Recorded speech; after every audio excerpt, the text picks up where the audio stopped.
เรียบสู้สเตย์ของโอต่างគ្នាជួបគ្នាជាមួយខ្ញុំម្ដងទៀតហើយនៅក្នុង page Orange Trader ហើយថ្ងៃនេះផងដែរខ្ញុំនឹងសូមបញ្ជាក់រំលែកតាក់ទងទៅនឹងមាសតម្លៃមាសកាលពីម្សិលមិញបានបើកនៅក្នុងតម្លៃ4200ហើយនឹងបិទទៅវិញនៅក្នុងតម្លៃ4329ហើយយើងឃើញថានៅព្រឹកនេះមាសបានឡើងមកដល់អាសន្នរហូតដល់តម្លៃ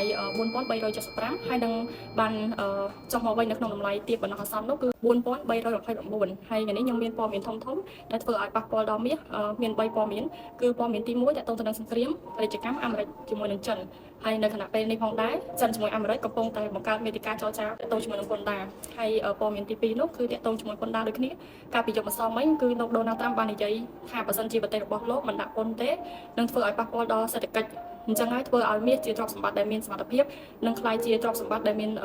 តម្លៃបំផុតដែលធ្វើឲ្យតម្លៃមាសរបស់យើងរាល់ថ្ងៃមានការកើនឡើងហើយសម្រាប់ព័ត៌មានទី3នោះគឺឥឡូវនេះវាបានខ្លាយទៅជាទ្រព្យសម្បត្តិដែលមានតម្លៃដល់ទៅ30 trillion នៅក្នុងទីផ្សារជួញដូរនៅពេលបច្ចុប្បន្ននេះអញ្ចឹងមានន័យថាមានអ្នកជួញដូរមាសរហូតដល់30 trillion នៅក្នុងទីផ្សារអន្តរជាតិរបស់យើងអញ្ចឹងឃើញថានៅនេះគឺនៅក្នុងឯសុកអញ្ចឹងអាចធ្វើឲ្យមាសមានការកើនឡើងជាបន្តទៀតអញ្ចឹងសម្រាប់បងប្អូនដែលធ្វើការទិញលក់សូមមានការប្រុងប្រយ័ត្ននៅក្នុងការចូលទីផ្សារចា៎អរគុណច្រើន